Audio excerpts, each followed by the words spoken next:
Bonjour à toutes et à tous. Aujourd'hui dans Retro Reel, je vous propose de laisser de côté le cinéma de divertissement bas de gamme qui fleurit dans nos salles ces dernières années. Vous savez, ce cinéma d'action généralement américain qui dépense des millions pour nous envoyer des dizaines d'explosions à la gueule et qui fait des plans très courts, saccadés avec la caméra qui Est-ce que tremble. tu veux parler des scènes d'action en Shaky Cam? Ouais, mais sans déconner, il y a un mec qui s'appelle Garrett Brown qui s'est cassé le cul à fabriquer un putain de harnais pour qu'on puisse filmer de manière stable. Et là, maintenant, qu'est-ce qu'ils nous font? Ils font exprès de filmer de manière saccadée parce que soi-disant c'est immersif. Peut-être qu'ils se disent juste, viens, on va leur balancer plein d'images rapides et qui tremblent, et comme ça ils capteront pas que le combat est mal chorégraphié, que le cadreur c'est pas cadré, que le décor il est à chier et mal éclairé.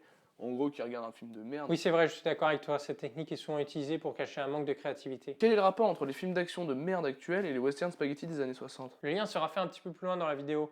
Mais maintenant, est-ce que tu peux lancer le jingle d'intro, s'il te plaît? Tu sais que je m'étais dit que ça pourrait être super stylé d'avoir un gros bouton rouge, un peu comme dans The Voice. Comme ça, je tape dessus pour lancer le jingle, et, avec un bruit de sabre laser derrière en référence à Star Wars, ça pourrait être cool, non? Waouh, mais c'est génial comme idée, ça! C'est vrai, tu kiffes? Non.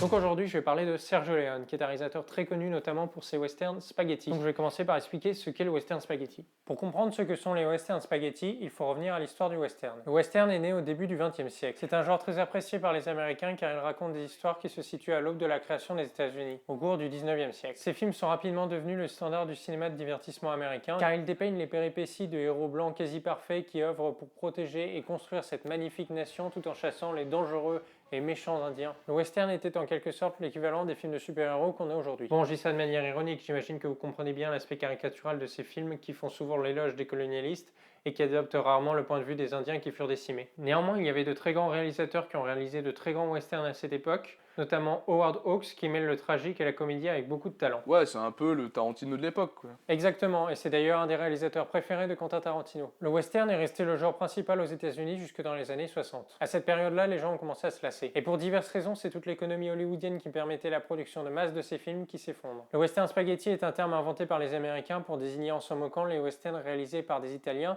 tels que Sergio Leone ou Sergio Corbucci à partir des années 60. En gros, pour résumer en deux mots, le western spaghetti est arrivé lorsque le western américain est devenu has-been. Ça fait plus de 2 mots, ça. Hein. Ah oui? Il y en a combien?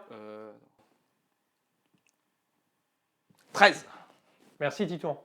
Bref, passons à Sergio Leone. Il est le fils de Roberto Roberti, un réalisateur italien très engagé contre le fascisme, qui réalisa en 1916 le premier western italien, La Vampire indienne. Sergio passe la première partie de sa carrière à travailler en tant qu'assistant réalisateur. L'assistant réalisateur est la personne chargée de gérer l'organisation d'un tournage. Par exemple, c'est lui qui choisit généralement le temps imparti au tournage de chaque plan. J'en parle un petit peu parce que c'est vrai que les gens ont tendance à confondre avec quelqu'un qui serait une sorte d'apprenti réalisateur, alors qu'il s'agit vraiment de deux métiers différents. Donc Sergio Leone a d'abord été l'un des assistants réalisateurs les plus réputés en Italie à l'époque, mais nous allons plutôt nous intéresser à sa carrière en tant que réalisateur. Leone avait toujours à cœur en tant que réalisateur de détourner les codes d'un genre pour créer quelque chose de nouveau. Dans Le Colosse de Rhodes, le premier film qu'il réalise seul, il détourne et parodie le genre du péplum. Par la suite, il s'amuse à détourner et parodier le genre du western en créant ses western spaghetti. Et c'est sur ça que j'ai décidé de m'intéresser dans cette vidéo. Dans la suite de mon analyse, je vais prendre en exemple le film Le Bon, la Brute et le Truand. C'est le troisième western réalisé par Sergio Leone et c'est, à mon sens, le plus abouti. Cette fois-ci, je ne vais pas décortiquer la structure du film comme je l'avais fait dans le premier épisode, car mon analyse va porter sur le style de Sergio Leone d'une manière plus générale. Il n'y aura donc pas de spoiler. Évidemment, je ne saurais que trop vous recommander de voir au moins un film de Sergio Leone pour bien comprendre sa méthode. Si ça vous dit que je fasse une vidéo complément où j'analyse la structure du scénario du Bon, la Brute et le Truand, dites-le moi dans les commentaires. Leone a un style visuel très inspiré de peintures surréalistes, notamment des peintures de René Magritte. Je pense notamment à la scène de traversée du désert où la silhouette de Tuco avec son grand parasol rose donne un côté vraiment surréaliste à la scène. D'un point de vue technique, le film est tourné en pellicule 35 mm en Techniscope. Je vais ouvrir une parenthèse parce que j'ai entendu pas mal de conneries concernant les différents types de formats et les technologies utilisées pour les obtenir. Si vous savez parfaitement ce que sont le Techniscope, le Cinémascope, le format 2.35 et la différence entre un objectif sphérique et un objectif anamorphique, ou si vous vous en foutez, vous pouvez passer au timing suivant. Parce que c'est ce que je vais définir maintenant. Le format du Bon, la Brute et le Truand est le 2,35 par 1. C'est-à-dire que l'image a un rapport de 2,35 sur 1. Elle est 2,35 fois plus large que haute. Ça, c'est le format de l'image. La première connerie que j'ai pu entendre, c'est le 2,35 et le format cinémascope. C'est parfois vrai, mais là, en l'occurrence, l'image n'a pas été anamorphosée et n'est donc pas du cinémascope. Car le cinémascope est un procédé de captation et de diffusion d'images qui fait appel à la technique de l'anamorphose. Je vais m'arrêter un peu sur ce qu'est l'anamorphique, car contrairement aux conneries que j'ai pu entendre en cours de cinéma, faire de l'anamorphique ne consiste pas à étirer une image filmée en 1.33 pour la faire prendre un format 2.35. Ça, c'est pas de l'anamorphique, c'est juste de la merde. Pour faire de l'anamorphique, on utilise un objectif spécial qui contient un verre déformant, un peu comme une sorte de loupe qui va déformer l'image pour former sur la pellicule une image écrasée. Ensuite, effectivement... Bah alors, qu'est-ce que tu fais, Jim Morrison, là? Pas content d'être avec les autres, là? Avec les tontons flingueurs, Django et tout, c'est quand même pas mal.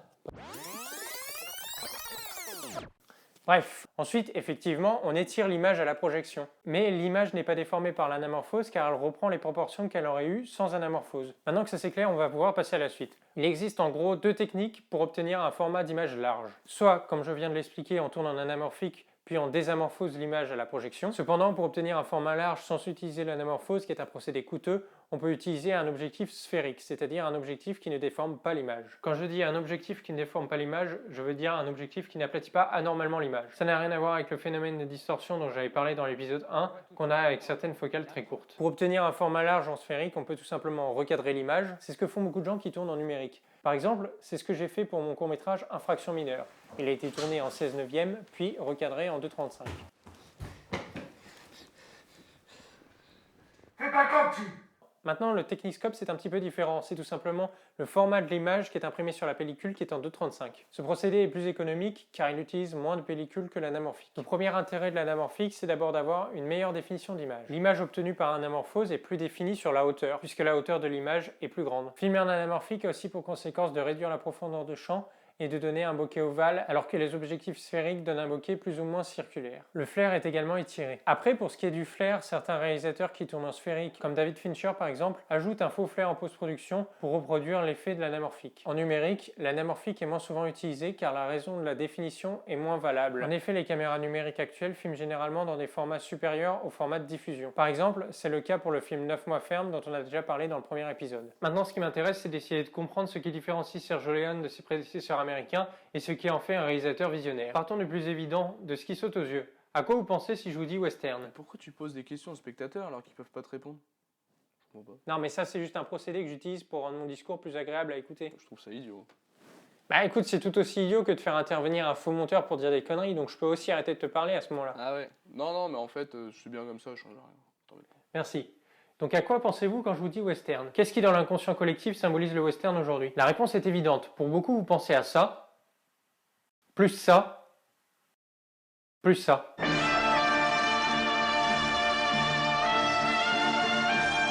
Aujourd'hui, tous les réalisateurs qui cherchent à parodier le western ont recours à ces trois éléments caractéristiques du cinéma de Sergio Leone.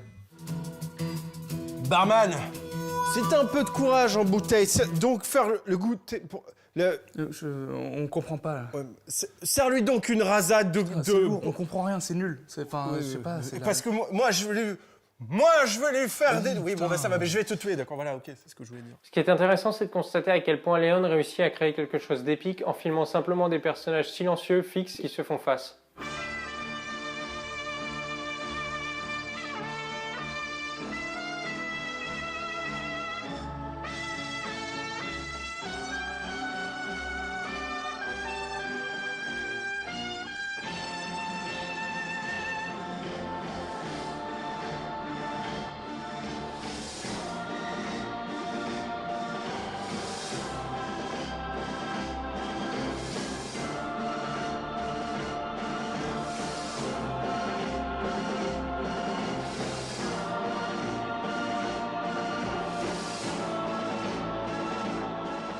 Cette manière de filmer ne sort pas de nulle part. Leone s'inspire notamment du travail de Sergei Eisenstein. Si vous ne connaissez pas encore Eisenstein, je vous conseille de jeter un œil à ses films, notamment à la scène finale du Cuirassé de Potemkin dont Leone s'inspire grandement pour créer de la tension dans ses scènes. Eisenstein fait beaucoup de plans statiques sur des personnages fixes et il rythme sa scène par le montage.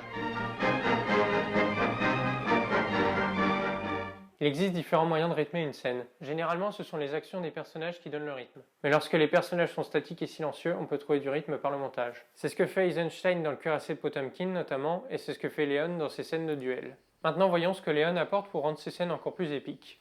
Quel est le moyen le plus simple pour susciter de l'émotion chez le spectateur? C'est de faire des gros plans sur les comédiens. Et quel est le moyen le plus simple pour contextualiser une scène dans l'espace? C'est de faire des plans larges. Alterner ces deux types de plans génère quelque chose de spectaculaire grâce au plan large et en même temps on a une sensation de proximité grâce au gros plan. Ainsi la méthode de Sergio Leone consiste essentiellement à faire des plans très serrés sur les yeux des personnages pour créer beaucoup d'identification chez le spectateur et aussi, d'autre part, de faire des plans très larges. Autre point essentiel dont on n'a pas encore parlé, c'est la gestion du temps. Car le temps diégétique ne s'écoule pas forcément à la même vitesse que le temps extradiégétique. C'est-à-dire que le temps de la fiction ne se déroule pas forcément à la même vitesse que le temps de la projection. Et c'est justement la gestion du temps de Sergio Leone qui tranche avec la gestion du temps dans les westerns classiques. Car dans les westerns classiques, ils avaient pour habitude d'étirer le temps dans les scènes de violence, en faisant par exemple tomber un personnage qui s'est pris une balle au ralenti. Or, que fait Sergio Leone? Il dilate le temps avant les scènes de violence pour créer de la tension, mais lorsque la violence survient, tout se produit très rapidement. Et c'est pour cette raison notamment que son style est très efficace car il crée du suspense. Ce qui tient en haleine le spectateur, c'est de savoir que quelqu'un va prendre une balle, mais de ne pas savoir quand le coup va partir et qui va se la prendre. Autrement dit, Leone arrive à créer de l'action en filmant des acteurs statiques et silencieux. C'est quelqu'un qui prend le temps de filmer pour créer de l'émotion chez le spectateur. Aujourd'hui, l'erreur que font beaucoup de réalisateurs de blockbusters, c'est de croire que le spectateur absorbe instantanément les émotions, et que pour créer quelque chose d'épique, il faut nécessairement lui en mettre plein la vue avec plein de scènes d'action. C'est pourquoi il nous balance généralement plein de plans très courts d'action qu'on n'a pas le temps d'emmagasiner et d'intégrer. Leone nous montre que quel que soit le sujet qu'on filme, on peut avec un bon découpage technique et une bonne gestion du temps créer quelque chose de spectaculaire. Il prouve que faire un film rythmé ne signifie pas nécessairement aller très vite, mais plutôt savoir ralentir au bon moment. Cette gestion du temps est vraiment pour moi la leçon principale à tirer de son travail. Après, on peut noter d'autres éléments caractéristiques de sa mise en scène, comme les zooms ou dézooms pour focaliser le regard sur des éléments particuliers. There are two kinds of spurs, my friend. Those that come in by the door, those that come in by the window. Take off that pistol belt. Ou encore la combinaison d'une longue focale et d'un panoramique pour générer une sensation de perte de repère chez le spectateur. La longue focale permet d'avoir un arrière-plan qui varie beaucoup durant le mouvement de caméra. Cette utilisation de longue focale est un procédé qu'on retrouve en outrance chez Michael Bay d'ailleurs. A ce propos, si ça vous intéresse de voir une analyse très pertinente de la mise en scène de Michael Bay, je vous renvoie vers cette vidéo de l'excellente chaîne Every Frame a Painting. Hi, my name is Tony, and this is Every Frame a Painting. And I know exactly what you're thinking. Why am I talking about this guy? Oh my God, you're Michael Bay! Oh my God, I am Michael Bay. Because I don't like his films, and yet I think it's crucial to study them. Pour ma part, je vous dis à la prochaine pour une vidéo sur un des réalisateurs mexicains les plus intéressants de ces dernières années. Ah, muy bien, muchachos!